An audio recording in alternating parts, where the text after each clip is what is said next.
Hi liebe Moonies und herzlich willkommen zu diesem Video. Ich muss euch einfach von diesem coolen Sailor Moon Spiel erzählen, denn es hat echt eine gute Story, aber es kennt niemand. Es geht darum, dass das Star Kingdom wiederbelebt wird, aber der Story des Animes folgend ist Nephrite ja gut geworden und liebt Naru, weshalb er sofort abhaut, um die Senshi zu warnen. Bevor ich euch aber die ganze Geschichte erzähle, was ist das denn nun für ein Spiel?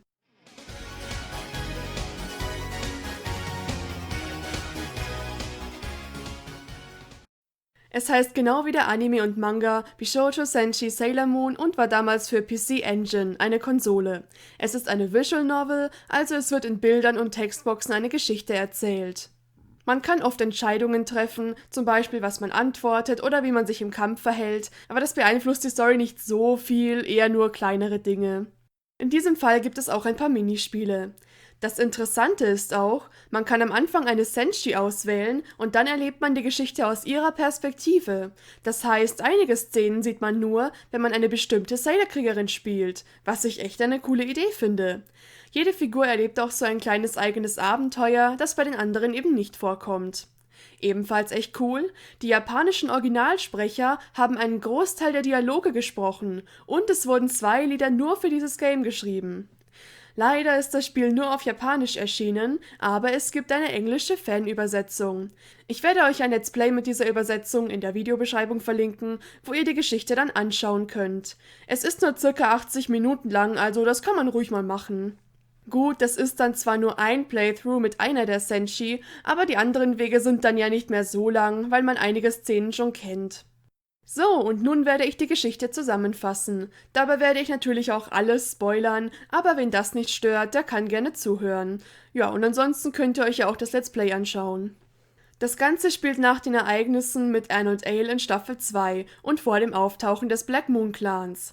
Ein Wesen namens Past Wise Man hat Queen Beryl und die Shitenno, also die 4 Generäle, wieder auferstehen lassen.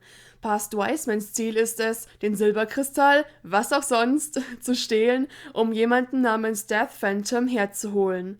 Leider wissen wir nicht genau, ob die beiden etwas mit dem Wise Man und Death Phantom zu tun haben, die wir später aus dem Black Moon Clan kennen. Past Wiseman sieht jedenfalls komplett anders aus als den Wiseman, den wir kennen, aber darüber reden wir später nochmal.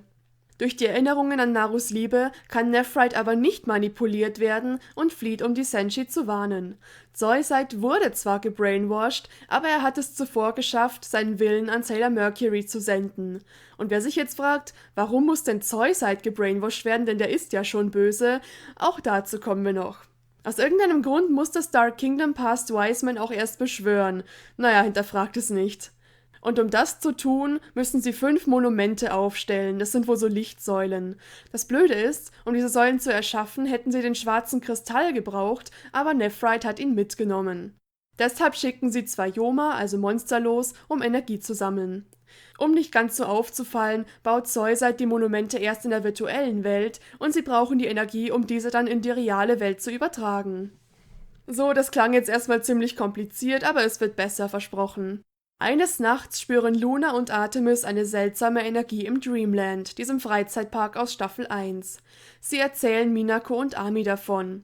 Artemis will deshalb am nächsten Tag ein Spezialtraining für die Senshi abhalten. Minako nimmt das aber nicht ernst und überzeugt die anderen Mädchen davon zu schwänzen. Sie haben Spaß in der Spielhalle, aber dieser währt nicht lang, denn die wütenden Katzen finden sie natürlich. Und somit gibt es dann doch noch das Spezialtraining. Währenddessen schleppt sich Nephrite verletzt durch die Stadt. Er hatte zuvor gegen die DD-Girls gekämpft und sie besiegt. Naru findet ihn und bringt ihn zu sich nach Hause. Usagi kriegt das mit und erzählt den anderen am nächsten Morgen davon, jedoch sind diese zu ihrer Überraschung sehr misstrauisch und sind sich nicht sicher, ob man Nephrite trauen kann. Wie gesagt, erlebt jede Senshi zwischendurch ein eigenes kleines Abenteuer. Makoto rettet ein Mädchen vor fiesen Schlägern. Daraufhin hat dieses Mädchen einen Crush auf Makoto und gibt ihr sogar einen Liebesbrief. Makoto gibt ihr zwar einen Korb, aber auf eine sehr einfühlsame Art. Ein Yoma taucht auf und greift das Mädchen an, aber Sailor Jupiter kann sie natürlich retten. Minako und Artemis gehen ins Dreamland, um dort zu ermitteln. Leider finden sie dort aber nichts, aber Minako spielt mit einem kleinen Mädchen, was sehr süß ist. Reis Story ist leider die lahmste, denn sie misst sich nur in Sportwettkämpfen mit einer Rivalin, die eifersüchtig auf Rei ist. Interessanter ist dafür Armys Story. Ich habe ja erwähnt, dass Zollseit es noch geschafft hat, ihr eine Botschaft zu schicken. Diese enthält einen Hinweis, wie sie sich selbst in die virtuelle Welt transferieren kann. Denn wir erinnern uns daran, Zollseit macht die Vorbereitungen für das Dark Kingdom hauptsächlich dort.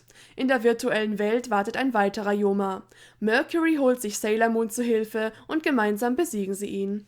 Usagi, Mamoru und Umino gehen zu Naru nach Hause. Umino kommt aus Eifersuchtsgründen mit.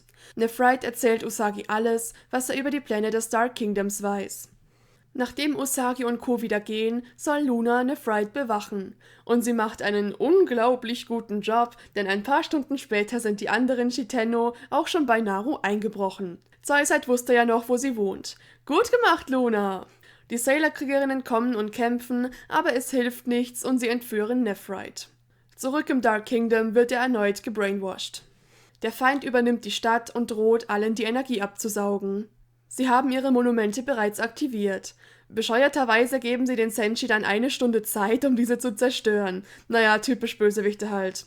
Ami analysiert, wo genau die Monumente in der Stadt sind und jede Senshi macht sich auf dem Weg zu einem der Orte und kämpft gegen einen der Shitenno. Natürlich gewinnt jede den Kampf und die Generäle sterben sogar. Sehr interessant ist Jupiters Kampf gegen Nephrite, denn Naru und Umino sind auch da. Naru versucht auf den gebrainwashten Nephrite einzureden, aber ohne Erfolg. Umino dagegen versucht Naru vor ihm zu schützen. Umino wirft sich vor Naru und sagt, es ist ihm egal, dass sie Nephrite liebt. Da hört Nephrite auf zu schauspielern. Jap, sie konnten ihn nicht kontrollieren und er hat alles nur gespielt. Die ganze Sache mit Umino war nur ein Test, um zu sehen, ob er würdig für Naru ist. Nephrite weiß, dass er nicht mehr lange leben wird, denn seine Kräfte sind am Ende vom Ankämpfen gegen das Brainwashing. Er will nicht, dass Naru je wieder traurig ist. Er bereut es auch, dass er sie in Staffel 1 anfangs benutzt hat. Er erkennt, dass Umino sie gut behandeln wird und er möchte nur, dass Naru glücklich ist. Dann stirbt auch er. Währenddessen hat auch Sailor Moon Queen Beryl besiegt, mit Hilfe von Tuxedo Mask. Dachte sie zumindest, aber Beryl steht wieder auf und entführt Sailor Moon. Die Senshi haben die Shitenno zu spät besiegt und somit ist Past Wiseman schon beschworen. Beryl will ihm ihren Triumph präsentieren, aber Sailor Moon hat nur so getan, als sei sie bewusstlos.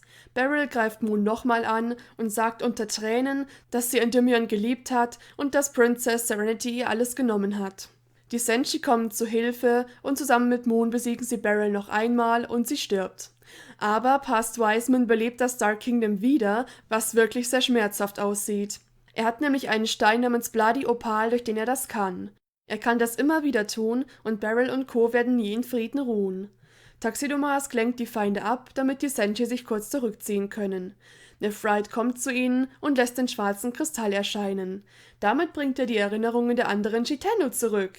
Sie erinnern sich daran, dass sie damals im Silver Millennium eigentlich Endymions Leibgarde waren und von Beryl kontrolliert wurden. Alle bündeln ihre Kräfte. Sogar die Shitenno leihen den Senshi ihre Kraft. Das ist so cool. Zusammen zerstören sie den Bloody Opal und auch Past Wiseman. Die Shitenno sterben vom hohen Kraftverbrauch. Sie bitten Mamoru um Vergebung und wünschen ihm und Usagi Glück. Beryl ist noch da und Moon versucht mit ihr Frieden zu schließen, aber sie will nicht. Aber als sie dann im Sterben liegt, sagt Beryl, sie hatte immer Angst vor Sailor Moons Freundlichkeit und was passiert, wenn Endymion diese erfährt. Und sie hatte Angst, sie könne Sailor Moon vergeben, wenn sie zu lange an ihrer Seite wäre. Oh, das ist so ein süßes Zitat. Also Beryl wusste eigentlich, dass Sailor Moon eine gute und freundliche Person ist und hatte Angst, dass sie nicht mehr hassen könnte, wenn sie sich darauf einlässt. Sailor Moon bittet den Silberkristall, die Shitenno und Beryl wiederzubeleben und sie ein normales Leben führen zu lassen. Und tatsächlich passiert das auch. Yay! Auch wenn wir leider nichts davon sehen, aber es passiert. Ende. Fazit: Ich war überrascht, wie gut diese Story ist. Man merkt wirklich, dass die Macher den 90er-Anime gut kannten, weil immer wieder Sachen aus Staffel 1 erwähnt werden. Oder es wurde zum Beispiel an so Sachen gedacht wie, dass Minako und Makoto Nephrite ja gar nicht mehr kennen oder dass die Senshi ja ihre Spezialattacken haben wie Fire, Soul, Bird. Es gab übrigens auch eine kleine Erklärung, warum der schwarze Kristall überhaupt wieder da ist, da Mercury ihn ja zerstört hatte. Klar, es war nicht alles frei von Logikfehlern, aber alles in allem fand ich die Geschichte echt gut und man hat sich Mühe gegeben. Man hat ja sogar Manga-Elemente übernommen, indem man das mit den Shitenno und Endymion aufgegriffen hat. Ich fand es auch echt super, dass man daran gedacht hat und dass die Jiten nur einmal im Kampf für das Gute mithelfen durften. Und natürlich, dass sie am Ende ein normales Leben führen können, das ist so toll.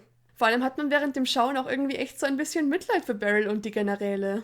Was ich nur etwas schade fand, war, dass Minakos und Reis Geschichten so zwecklos erschienen. Warum konnten in deren Stories denn nicht auch einfach Yoma auftauchen? Naja, aber dafür fand ich vor allem die Hauptstory echt gut. Die Figuren haben sich auch genauso verhalten, wie man es erwarten würde, und es hat einfach nur Spaß gemacht, den Mädels im Alltag zuzuschauen. Nur bei Luna und Artemis fand ich irgendwie, dass man die Persönlichkeit so ein bisschen vertauscht hat, aber ansonsten sehr gutes Verständnis für die Charaktere. Zu guter Letzt möchte ich noch auf Past Wiseman eingehen. Neben dem Namen gibt es auch noch andere Hinweise darauf, dass er etwas mit dem Black Moon zu tun hat. Es wird zum Beispiel der diabolische Schwarzkristall erwähnt, der denen ja gehört. Und als Sailor Moon fragt, was das ist, sagt Past Wiseman, ach ja, die Sailor Moon dieser Zeit weiß das ja noch nicht. Damit ist es doch eindeutig, dass er aus der Zukunft kommt. Meine Theorie ist folgende. Wiseman, also Death Phantom aus der Zukunft, hat eine Art Abspaltung seiner selbst oder irgend sowas ähnliches in die Vergangenheit geschickt, um den Silberkristall zu holen. Deshalb heißt dieser auch Past Wiseman, also der Vergangenheits-Wiseman. Aber damit meine ich nicht, dass das einfach Wisemans frühere Form war, denn dieser Past Wiseman kommt ja auch aus der Zukunft.